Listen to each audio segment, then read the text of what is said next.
Избирком зарегистрировал сегодня очередные списки кандидатов от партий, которые идут в Госсовет Республики. «Справедливая Россия» – 64 человека, «Родина» – 74 по единому избирательному округу.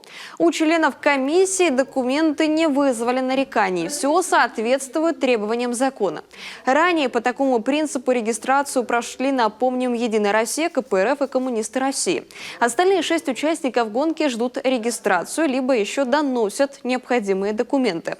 Между тем, уже в эту пятницу жеребьевка. Станет известно, в каком порядке партии займут позиции в бюллетене, которые граждане получат на своих участках 13 сентября.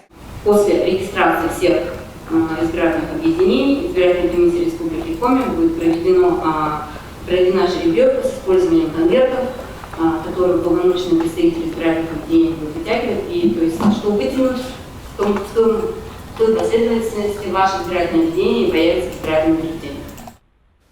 А в следующую субботу, 15 августа, начнется самый интересный период. Битва за наши с вами голоса. Политическая агитация. Это значит, можно будет сообщать о своих партиях и их программах со всех трибун.